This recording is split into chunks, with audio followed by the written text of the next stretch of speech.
Hello, beautiful Lovetarians. This is Natalia PH with the Lovetarian Way podcast, and we're going to be talking about freedom of medical care. I have with me a fantastic guest, integrative health expert. I mean, this lady, applied psychology, bioresonance practitioner, traditional Chinese medicine practitioner. Oh my God, she's been around, she's been doing this for decades, and she looks like a goddess in her 20s. Thank you. Philippa Harvey, welcome. Thank you. Thank you. Can you hear me well, Natalie? Very, very well. Thank We you. see you well. You're all That's shiny lovely. and beautiful. So thank you so much for inviting me. And of course, I follow your podcast anyway. And the job that you do is just beautiful. And let's see how we can give a little bit of my ideas about how I think our health management should go. Thank you for all the compliments. It's a lifetime of studying. It's picking up bones since I walked in the forest when I was about 6, I think. My passion for biology, for nature, and for human being interaction with our ecosystem has been, I think, ever since I can have a reason, ever since I can remember, really. Beautiful. And you truly do embody it. You've got this Yes. piece about you. And, a lot of... here's the thing. For me, to no disrespect to traditional, I mean, the what do you call it, allopathic medicine. Not at all. I mean, everything has its purpose, yeah? The problem for me is that when I want to see a doctor, I want him to embody what they stand for. I want them to look healthy. I want them not to smoke. I want them to not be obese. I'm sorry, but that's my expectation. And it's not a judgment per se that, I mean, the person does what they want to do. I don't want to take advice from a person like that. That is my freedom to choose. You know what I mean? Absolutely. But we live in a society that over, I'd say, 50, 60 years, we have lost our autonomy on our healthcare. I mean, probably even longer. If we go, I'm going to be a bit mean here and go back on the story a long, long time ago. I read it, so forgive me for not quoting. I like to quote because I'm a scientist, but I didn't write down where I read it from, where they said in the beginning, when medical schools started around the world, we had it was new, this concept. Everyone looked after themselves for a while. You went to see the osteopath or equivalent to the naturopath. You went to the lady who gave you the herbs, and you more or less kept hold of your own health. Then they started to institutionalize health medical care, which is great to make sure everyone's more or less on the same page. Let's all go forward and let's help the human being. And then medications also started coming in. So this guy wants to put a name behind just a name, decided to go and see how many of these medical schools were around, let's say, America. Okay, so he went around America, seeing how many of these schools were going on. And then he came back saying, well, there's 14 or 10 or 6 schools. Let's help them to become doctors. And this is when medical schools became part of an institution, should I say, which was backed by pharmaceuticals. Medicine then dictated, not the doctor, what was going on in medical schools. So we lost the art of healing a long time ago. And now over the years, we have little fantastic professionals in all the different areas, fantastic specialists in all the areas, but we've lost really the essence of coming back to we're still human. And I'm trying to stay human as much as possible with all this technology that's going on. So over the years, if you see most medical schools, the strongest amount of money comes from pharmaceutical industries. Okay, so that essence of the doctor, a lot of very good doctors, and a lot are just part of a structure for a profession and a job. And this comes back to what my medicine is about. And my medicine is about a good old-fashioned, should I say, body electric. So we're not just mechanical, where my colleagues, my allopathic doctors are mechanical doctors. We have energy in us. And this is not some esoteric energy. This really is electronic energy in our body. We know our heartbeats with electronic cells. Our brain waves can be frequencies that are very, very easily measured nowadays with machinery. And basically, everything that goes on in our body, in every cell, is charged electronically. And this is how it communicates within us. So this is where we come back to, yes, it would be nice to see if the art of healing comes back to these wonderful doctors, allopathic and non-allopathic. How do you see that happening in today's world? Let's be a little bit realistic. I'm not talking about 100 years from now. What is the path, the way you see it, being in it as a medical professional? How do you see that path? That's a good question, Natalie. I do work with amazing medical practitioners, and just with me being in their paradigm, in their world, and they were, for example, cynical about the impact of acupuncture, or cynical about me helping people with bioresonance or bioelectronic treatments, and seeing it work. Um, is a little bit my flag for our area. And there are lots of people like me. And the more and more we become integrative therapists with respect of each other's way of healing, we will look after people, animals, plants, whatever you want to do it. For me, much much better. Okay, that's what I believe. So it's a little battle. It's a fighting battle. Some countries accept traditional Chinese medicine now in national health, which is a huge step for us. And not because it's Chinese medicine, it could be Ayurvedic medicine, it could be any type of other type of medicine, herb law. It's just giving people the chance to say, oh, it's acceptable, therefore, I can try it. And get people to start thinking again, I think, rather than just following, this is what's on the menu. Exactly. It does take, I believe, a total paradigm shift, right, for people. I'm talking about the general public who actually massively is right now awakening, has been Yes. awakening for quite some time. Yes. And I will say it now. Thank you, COVID, because Yep. it did propel that awakening, don't you think? I do think, I'm very sad to say so, but I have to agree. I'm sorry for the people who have Yes, I'm lost their sorry. lives. Yes. But it has, in an ironic way, Yeah. when the primary care was stopped, primary medical care was stopped, that you really did not see a doctor or couldn't see a doctor until literally you were put in intensive care, which was a strategy, but a very sad strategy. People then started to have to find solutions for their own healthcare. So rather than delegating it out to external sources, they started to realize how actually in their own path, in their own home, in their own family, they can do a lot of their own healthcare, wellness care. Yes. I see it as a collapse of paradigm where you are told what to do, because doctors, lawyers, whatever, governments, they tell us what to do, that the authority figures, especially in certain cultures. But that has hugely fallen, right, especially during this time when people were, well, I don't know if that is true, I don't know, I'm not going to get there, if Yeah. so many people were dying with COVID or because of COVID, don't know.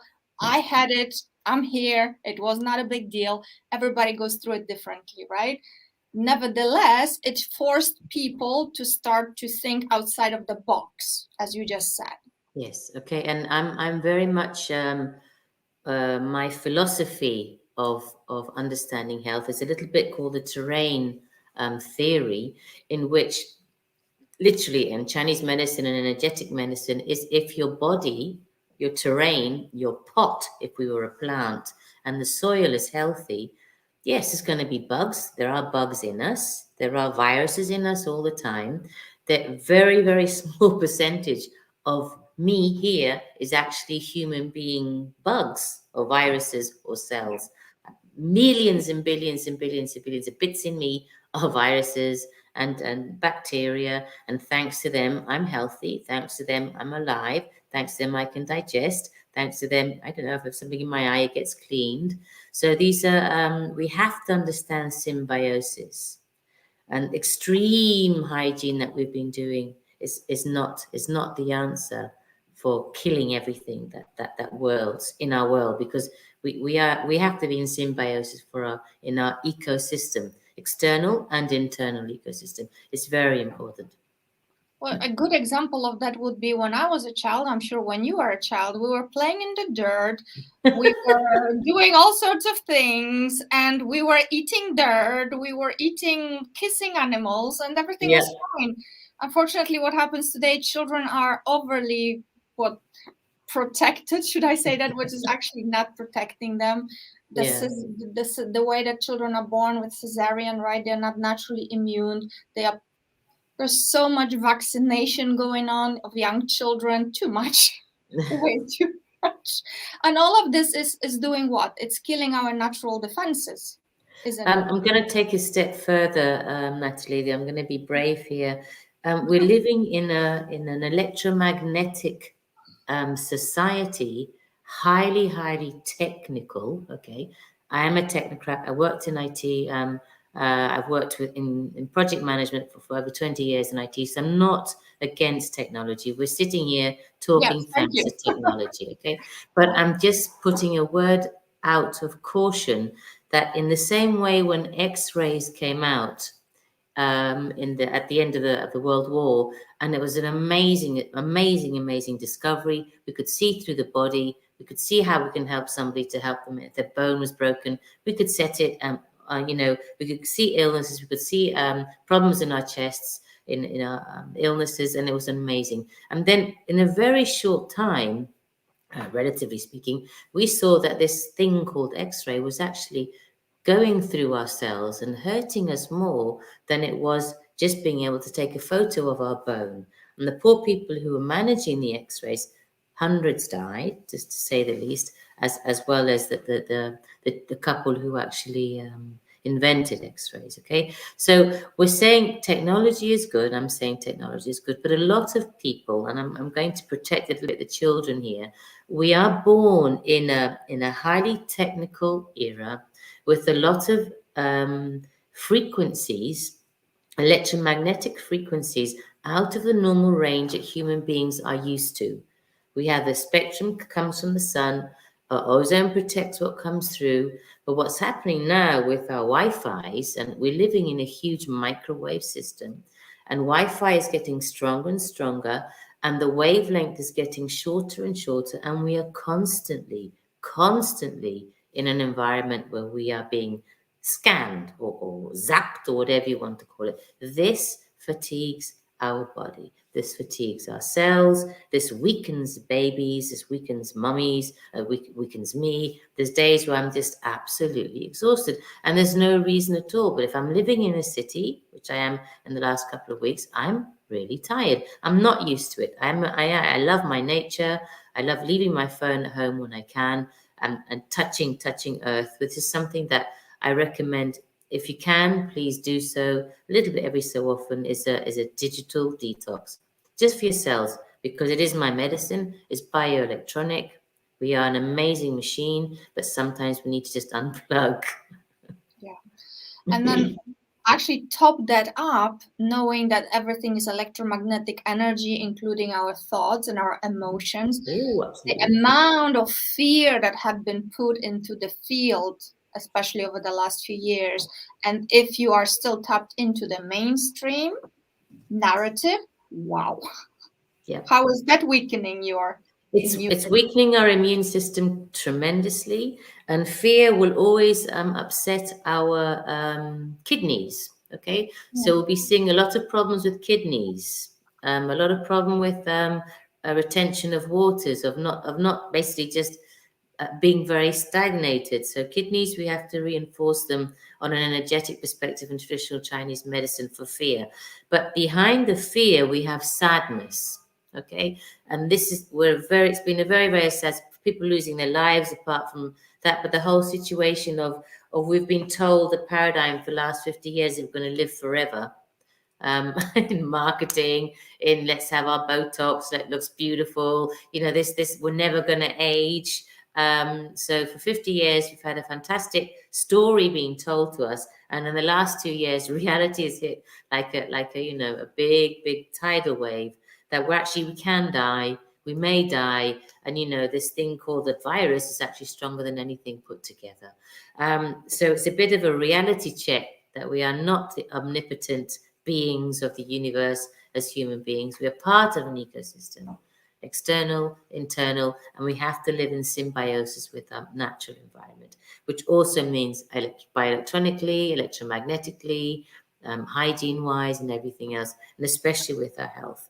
I'm just going to quote a lovely chap called Robert Beck. He wrote a book on, it's called Body Electric, is one of my favorite, Becker, sorry. And he said, there's only one health, but there are millions of illnesses. So let's see how we can actually help that one health to stay strong, to fight for everything else here. Well, that's good that you just said that. Thank you for that quote, because that actually brings us to the topic of freedom. We have so all the bad stuff is out now, people. We have created a background, and now let's go to solutions. So that freedom of medical care, because once again, majority of people had been pushed in a way with this C thing, the C virus thing, into the mainstream, right? Like, you need to put the thing in your thing because that's going to protect you. You need to do all sorts of, traditional, according to the doctor's solutions. If you don't do it, you silly, stupid, uninformed, whatnot. So, okay, fine. Doesn't matter. 3 jabs, 4 jabs, 5 jabs, still people getting sick. Not a solution for me. So what is, in the light of all of this, what is our freedom? How would you describe it? What could we do and take care of ourselves? I'm going to be a bit political here. Oh, it saddens me to the core of my soul that somebody values a beer or going out to a restaurant more than the freedom of choice to do what to do with their health. Okay, please, it's very important to be informed of what we're going to do. I did hear the other day, well, a doctor prescribes you a medication because you have a headache. You just go and take it. You don't look what's in it. Okay. Well, I do. Okay. And normally I open up the prescription and I see what's in it. I might not know all the weird stuff that's in there, but generally speaking, over the years, we tend to know what suits us, what doesn't suit us, corticoids or not, all these type of things. So first of all, in freedom of a health choices, please, if you are given something, read the prescription. Okay, don't just take it off on faith. The doctor knows what they're doing, but it's also your body. Okay, and if you don't like it or doesn't suit you, please go back to your doctor and say, "Excuse me, would you mind changing this prescription because it's made me feel ill?" Doctors do no harm, doctors, right? Absolutely, that is their duty. absolutely. But I generally speaking, because it is my world, doctors tend to not to want to do harm. But we're coming back to an infrastructure again, or society paradigm, that they have 15 minutes per patient. Yeah. Okay, so there really isn't the time for touching, seeing, looking. So from my medicine perspective, the person is unique, individual. You need to have time to see the person. You need to see a little bit their story and what's going on. Like, for example, if I see someone comes to me for mental health or emotional health for children, I will always go and see them at their house, because it's important for me to see the context in which this child is getting stressed, for example, or upset or altered. And as weird as it seems, in the old days, when the doctors knew families and people, they tended to know their context of environment. Yeah. We always had doctors coming to my house in Poland. We were 3 kids, and doctor always came home, which was really nice. Yeah, I'm sure a lot of my colleagues would love to be able to have that opportunity to go and see us. I mean, my stepdad passed away in October, and we couldn't even get the nurse to come to the house to treat him. Okay, because it was in the countryside, which is 1 street away from where the village ended. So it's very restricting for professionals. They're very apologetic, but it's just not possible. It's because we have just created a real system which just feeds itself really on it's a huge infrastructure, and it's losing it's coming aside on the hems. It's really we've got to look at this better.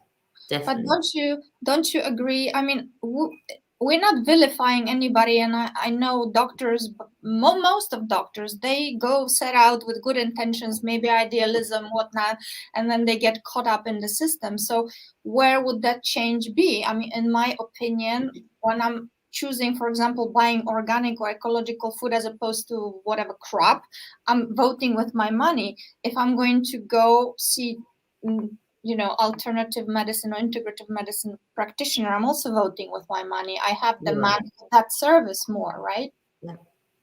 It also comes down to education, Natalie. It's you are fortunate to have the money to be able to have the choice. Okay, a lot of people aren't in our privileged position. Okay, I'm not saying, but basically, to come and see me, that's obviously a private practice, and this is unfortunate. This is why it's nice that in my little battle, and my colleagues, we try to push for these types of services to be available on a national health system.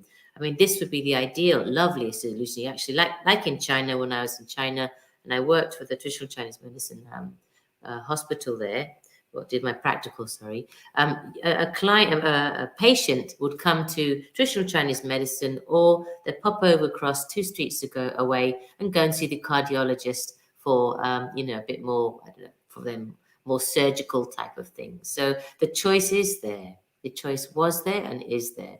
And But there's no question about it. of course, money puts you in a better privilege. At the same time, we know that there is abundance of free information. If people really want to not True. be, if they really care, and they can also, I'm not talking about poverty, because poverty is Yes. it's like a huge problem with everything, right? So I'm talking about the normal person. I'm not a super rich person. I have just Yeah. whatever money. I make Yeah. better choices, right? Instead of spending money there, I spend money there. So what is your health worth to you? Will you spend $50 on that or on that? Because oftentimes it comes down to that as well, right? Yes. Yeah. Yeah. Yeah. You were very, very right, Natalie. I mean, when somebody wants information about a new pair of shoes, or what's latest on the market, or what is a trend in a film, they find that information. You're right. So should they want to see a different type of health management, it's also very easy to do so. And there are a lot of people, including, for example, we had previous podcast with Tobias Laube. He has a free health consultation. He Yeah. went and was healing people in Africa, Yeah. So there are idealistic people, there are beautiful people who just don't care about money. They really want to genuinely help, right? Yeah. So if you really, really want to, yes, it can happen. Absolutely, yes. And the beautiful thing about what I do, and people in my shoes, is we do actually we do treat, which is nice. It's treatment. And I know MD colleagues say they're not treating much anymore. They're just prescribing. So let's get a little bit back to this essence of being able to be in touch with the person, for patients to start asking for this more, rather than just someone typing behind a monitor quickly to get you out because I've got 15 minutes.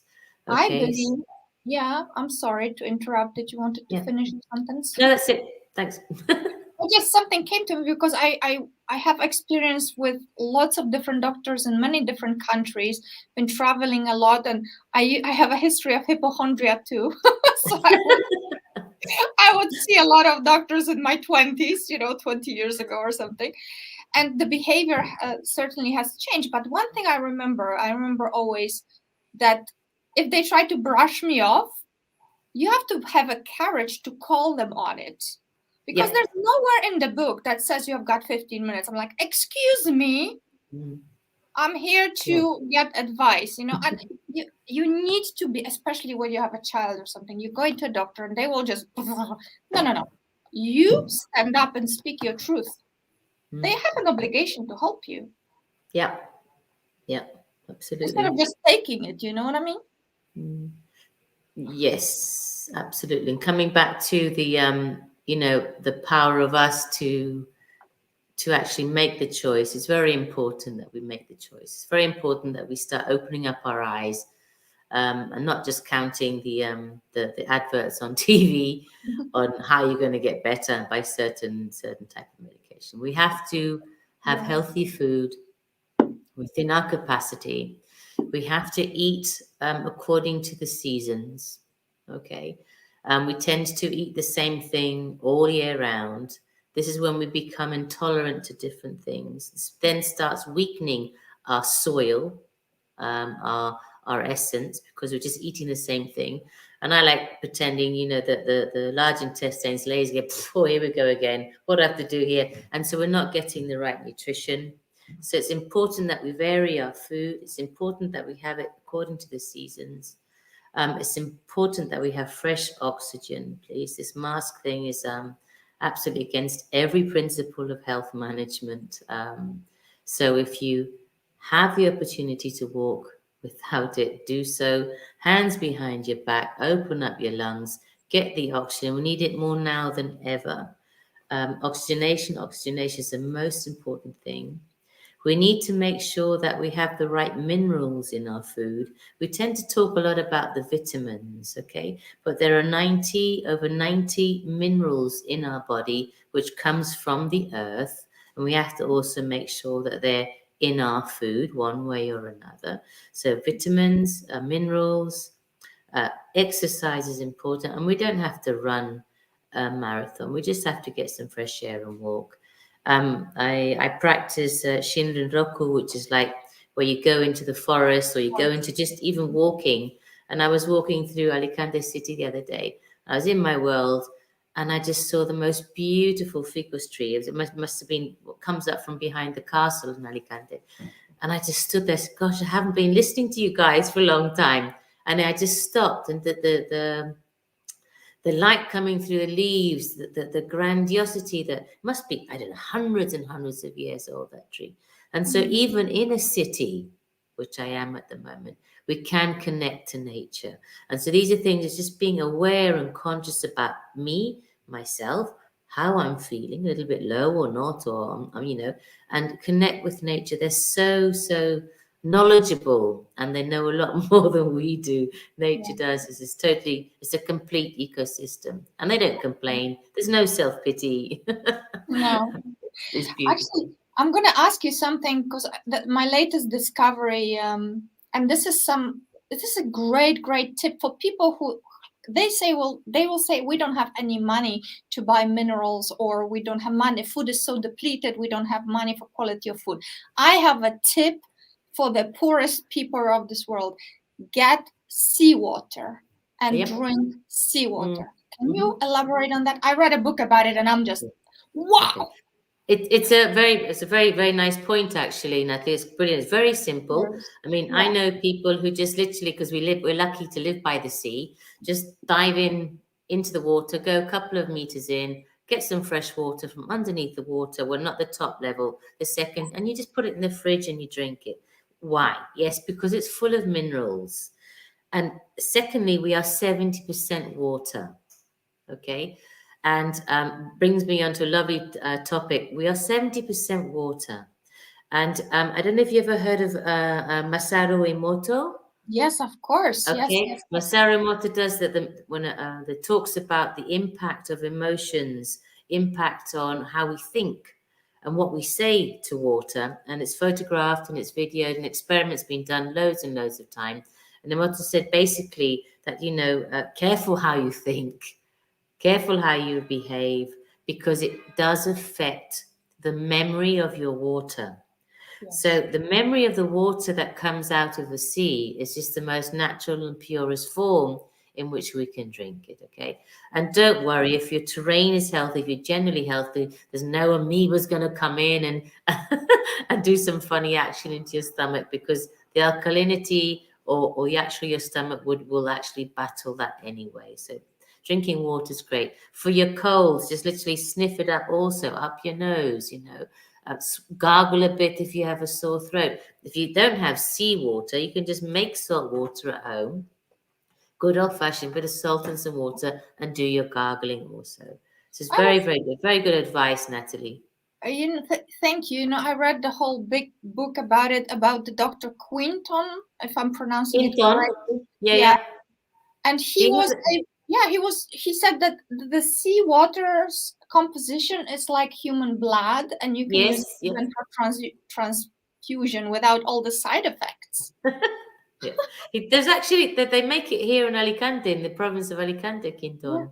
Yeah, exactly. into vials. It's very good for you. Very good for you. I went and I checked to make sure that I'm going to give advice that is actually feasible. And you can actually buy sea water all over the world. And it's Yeah. cheap, super cheap. And you dilute it and you make the best sports drink, remineralizing drink that exists. And you feel good. And all your minerals are taken care of. And you feel energized. You actually detoxify as at the same time. And win, win, win, right? Yep, absolutely. Absolutely. And then you And would add what you just said about fresh water, that you can pray the water, right? You can infuse it with good, loving thoughts, gratitude, and then drink it. Bless yep. yourself, bless your Yep. body. Yes, absolutely. It's a beautiful procedure. I mean, sometimes when you're feeling a bit down, you can just leave it outside and under the moonlight also. Yep. And the ionization changes, coming back to electromagnetism in our body. Because water is absolutely, I'm going to talk about this because it's a lovely topic. It's one of my passions also. Mm-hmm. Every cell that we know has got water in it. I mean, that's 70% of us is water. And they're arguing now, we know there's three states of water, which is solid, liquid, and gas, okay? And now it's becoming quite scientifically proven there's like a fourth state of water, which is like a jelly. It's called altered water. Mm-hmm. And this altered water is actually our transmembrane, or basically the circle around our cells. And this is jellified, which is not neither solid nor liquid, a little bit of a jelly. And this has the ionization, the electronics, the ion comes in and out of the cells thanks to this positive or negative charge. So it's very important that we drink. It's very important that we have the right ionization. And because our cells, at the end of the day, the electricity in it, the mitochondria, the little things inside the batteries are actually is what happens, is what makes all our body talk to each other. So coming back to my traditional Chinese medicine principles where I started, the meridian system for me, which the Chinese magnificently described 4,000 years ago, is something for me like electronic system in modern days. So I feel that when I'm putting needles in, I'm entering in some kind of energetic field, electronic system, electromagnetic, we can call it today. 4,000 years ago, electricity didn't exist, but they knew something kept everything together. So these cells are electronically charged. Everything in our body has to be electronically charged. And this is why it's very important that we drink water healthily, walk, move. And if you're not much of a walker, dance. Beautiful. Dance. Yeah. But you know, when we were created, I don't think the creator creatrix had an idea to put us in the gym. It was about the movement, right? Yes. I mean, every time we move, we are actually creating friction, and friction charges our cells. So, you know, when you're feeling a bit low and you really can't be bothered, just put your favorite song on. And the rule is it has to be the same song, okay? You put the same song on because then your mind gets into the set. Ah, she's going to do that crazy thing again. Okay. You put your favorite song on and you just go around like that, you know, in a whirlpool, and just enjoy the music, enjoy the movement of every part of your body. It's very, very uplifting. Beautiful. And barefoot if you can. Now, this is two women talking, right? Our topic of this podcast is freedom of medical care. Okay, so that was abundantly explained. The point one, read your labels. Point two, what would be the advice of integrative health expert on freedom of medical care? Okay, we're not really diverging of two women talking here, Natalie. No. It's about giving people an idea that there are other ways Yes. of healing. Okay, so all your little podcasts are showing a freedom of choice when we choose what to do. So we are constrained politically or physically by the doctor center that we have. Okay, let's be pragmatic. So let's see within your environment in which you are, if you can change your doctor, which you can. You have the right to change your doctor if you don't like them. Okay, in your health center, you can say, please, can I see somebody else? You can do that. It's a bit annoying for everybody because it's come out like a card and you're just given them automatically, but you have that right of choice, okay? You can choose which doctor you'd like to see. In the same way you can choose if it can be a man or a woman. You can do that, okay? So let's be pragmatic in that one solution. And then you can start asking the doctors, because a lot of young new doctors are much more open to complementary medicine, okay? They might not say, well, I can't prescribe it, but I think that's a great idea. So you can feedback these ideas to professionals whom you in the beginning feel are more qualified to give you the opinion. I think the older we get or the more savvy we become in looking after ourselves, the more we trust what we want to look for. So then you can have the option of, if it's physical, I like suggesting people see osteopaths. Okay, if it's more visceral, traditional Chinese medicine. If it's emotional, traditional Chinese medicine trained um, practitioners are also very good with emotional help. Okay, because for us, every organ represents an emotion, and that's very much where my line of medicine and Chinese medicine has gone, is very emotional based. There's a lot of neuro psychologists also. I love the idea of neuropsychology, which is options where not only are you talking, but there are machines can go on your head and they can help with the vibration and the electromagnetic frequencies to help you see what's going on in a given point of time. And of course, never, never, never underestimate the power of nature. So even after you see the doctor, go for a long walk, okay, or find yourself a tree, or chat to your friends. It's very important that we have this freedom of actually where we go afterwards. Don't just go straight to your bed. Okay. Definitely. Wouldn't you also say that it is we mentioned that a little bit already, but the critical thinking and questioning, don't just take whatever it might be. Do your research, even if you think you're terminal or you've been told that you're terminal. We're all familiar with placebo and nocebo effect and Yeah. how that influences us, right? Maybe you would like to talk to that a little bit. Mm. Very much so. If we come back Okay. just the point of having a water 70% water, and Masuru in his concept of how water can influence how we feel, and if we are 70% water, how we feel, how we think, how we vibrate, with whom we are eating, how we eat, what we eat.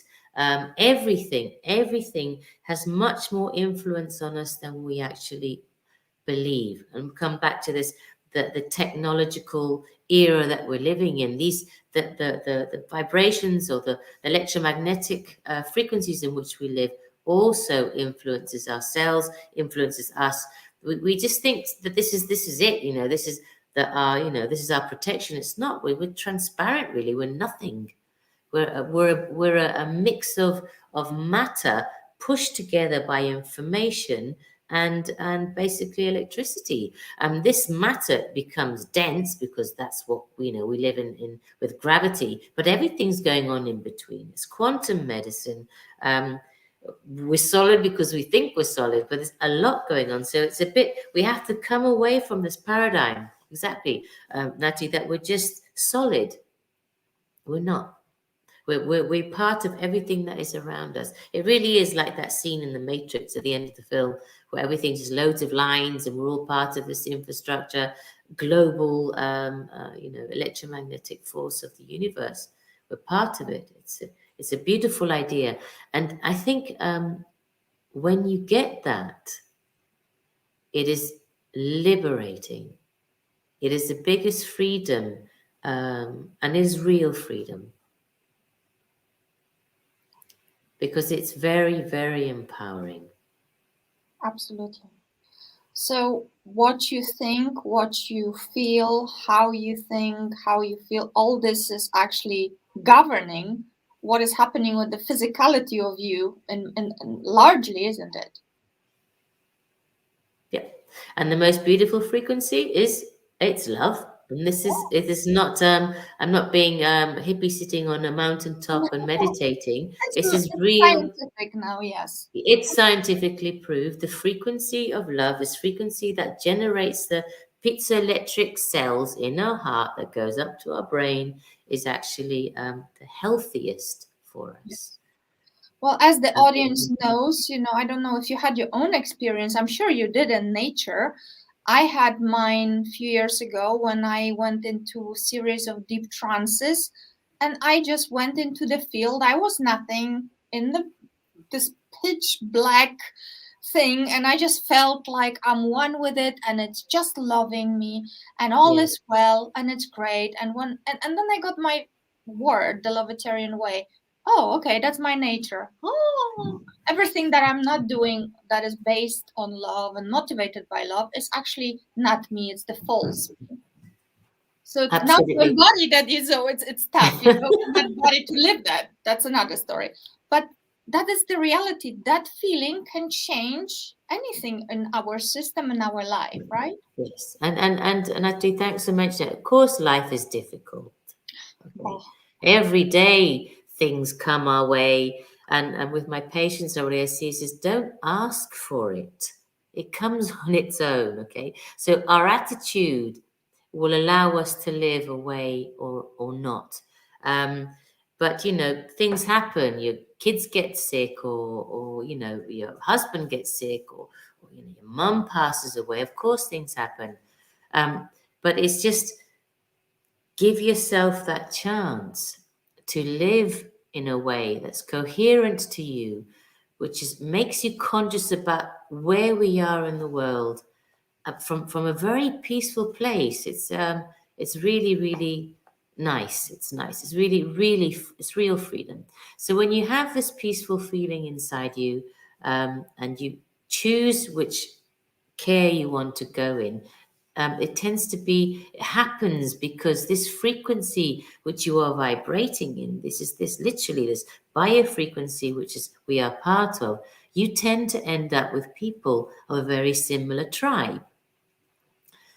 So it is a ripple in the water, slowly going out, and sometimes people have to leave your life. Some new people come in, but it really is only positive people in your life, please.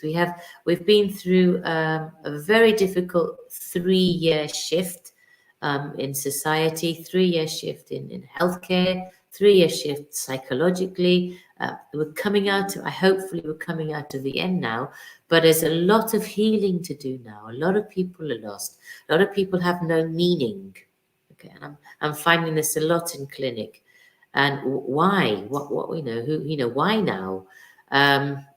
So there's a lot of work to go on, and it does come back to the freedom of choice, freedom of healthcare, freedom of deciding what is better for you at this given point of time. Okay, you yeah. might need a psychologist. Okay, you might need a hand up and pull out with the tablets, but give it yourself 3 months. Get into the right place to feel stronger. Um, Everything is cause and effect. So if you're going to change something, you need the energy to do so. If you haven't got the energy to change, wait a little bit and then go for that little battle, because you just get frustrated. Cause and effect, effect and cause. Amen to that. What you just said, actually, I had this thought, because of course people sometimes are in a situation where they hear a diagnosis and they freak out and they are forced. Well, nobody can really force you, but yet they You do. are. They say to you, oh, you've got to do this treatment or you will die, or you've got 6 months to live, or whatever. And what I would really like to leave people with today as well is that to remind them that diagnosis is just that. It's just an idea, it's a concept, and we are energy beings and anything is possible. Yes. And if you do need something, if you like treat, you've been given a news that you've got cancer or something like this, there are some amazing integrative clinics which will treat you. If you have your chemo, you choose for your chemo, then they'll help you to release the heat out of your body with traditional Chinese medicine or Ayurvedic medicine, or even massages. So there are options. But of course, I'm in defense here of Natalie, when people are ill, and we come back to this word thing and how it affects us and how it influences us. When we diagnose from this meaning of 1 minute I'm healthy or 1 minute I'm not dying, until 2 years ago, 3 years ago, none of us were dying. Now all of a sudden we can die. Okay, it's been a huge wake up call for a lot of people. Yeah. But when people get this given to them that they're fatally ill or something, the diagnostic's not well, it's a new language. It's a brand new language. It's a scary language. And I always compare it when people come to see me, they're lost, absolutely lost. And I would implore the professionals who use the words every day, I include myself, sometimes we have to just come down a little bit and talk to the people in a language that they understand. Okay. Yes. We have all these technical words come out, and this treatment and that treatment and this chemical and that chemical, and we suggest this. It's very scary. So because of this elitism in language, when someone's ill, they have to trust the doctor. They have to. They see, what am I going to question here? What am I going to ask? So in a freedom of choice of medical care, it would be nice to see that the vocabulary used when people are ill would be a vocabulary that's accessible to most people. And this happens when, for example, we go to law, a legal situation, and they start saying this article, that article. Well, I don't know if that's, what did I say, what didn't I say, because it's not our daily language. Okay. So it's something that could also be, carefully looked into and studied, that the vocabulary, that the words that we use when someone's ill is, apart from going to the shock of finding, there's a fallibility in us, they have to start learning some other languages. It's very tiring, very scary. I would really like to point out here or encourage people to truly treat the authority of a doctor as just another person who has experience. Yes, they have a training, but then there are other people who also have that. And I understand that you go through a shock. There is a diagnosis that is might be petrifying. And by the way, I've received one myself in my 20s. Here I am, lymphoma. Boom, 6 months of your life, radiation, chemo. And we were there. Oops.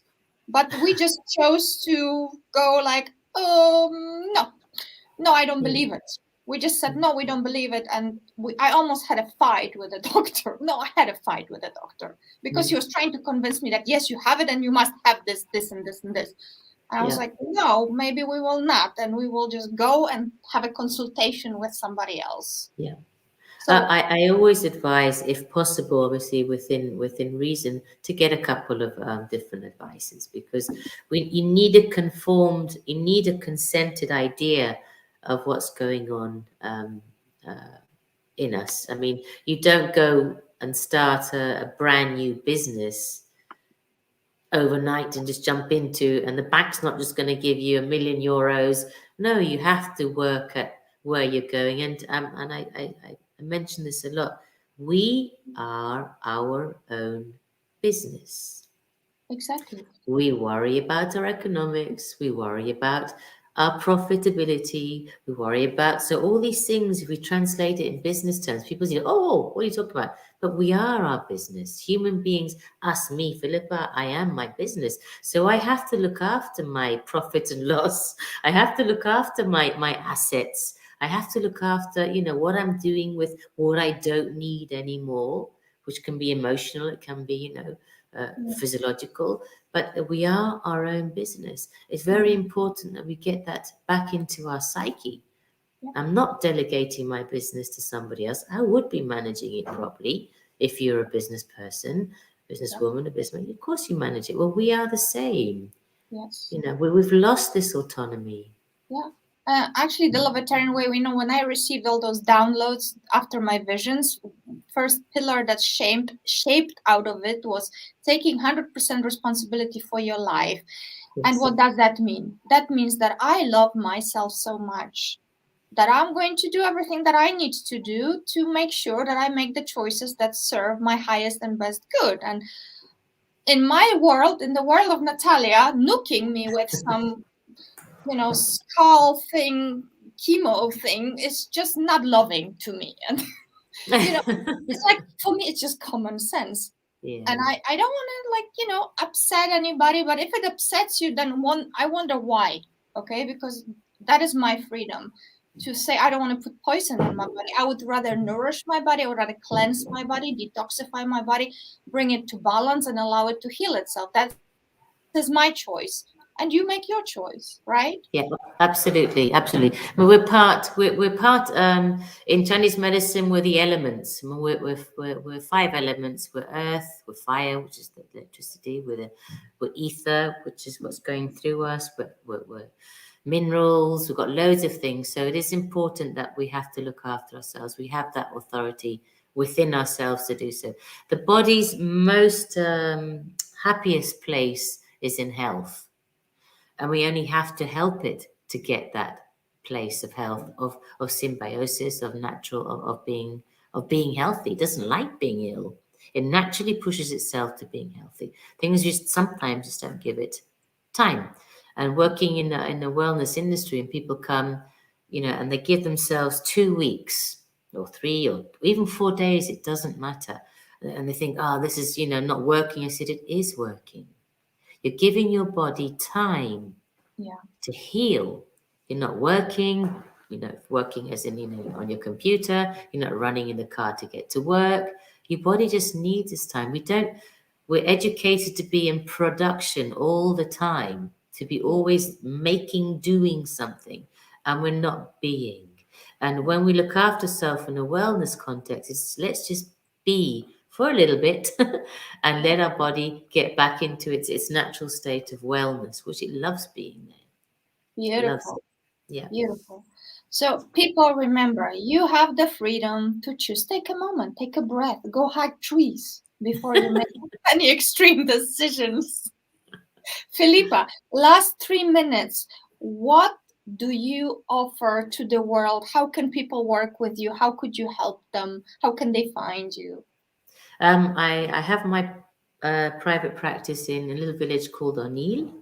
I'm always available. Please WhatsApp me, because if I'm with patients, I won't pick up the phone, and I try not to have the phone on me all the time. I'm available as an integrative practitioner, a therapist, and absolutely available from a psychological perspective, emotional perspective. I apply my own method. It's the 3H plus one, which is heart, head, and hands. And the other H is the Harvey in me. So all my treatments, workshops always have a creative component.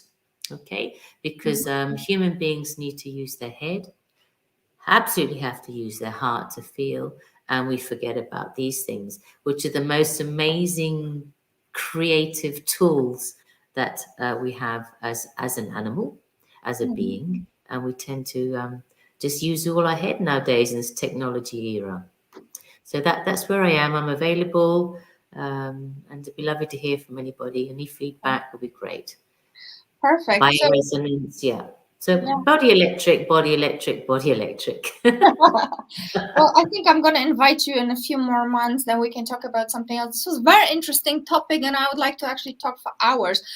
Unfortunately, technicality of Instagram blocks us, and we cannot go over an hour, or we can't upload it to IGTV. So part 2, we shall continue. That's lovely. Thank you, Natalie, for a lovely chat. It was an absolute pleasure to share our ideas. So here is your website again for those who would like to contact you. We would like to thank the audience. Richard, thank you so much for all your comments. We had an active dude who was. Oh, hey, thank you, Richard. There are quite a few people live here, but Richard has been lovingly commenting, so we're very grateful. Thank you. This is on Facebook, this is on YouTube, this is going to be on IGTV. Please share, people, spread the world, and yeah, stay free, stay sovereign, and join us, me, Philippa, not maybe in the future. Join me in my next guest, next week, and get in touch with Philippa. Thank you so much. Thank you, Natalie. Bye. Have a good day.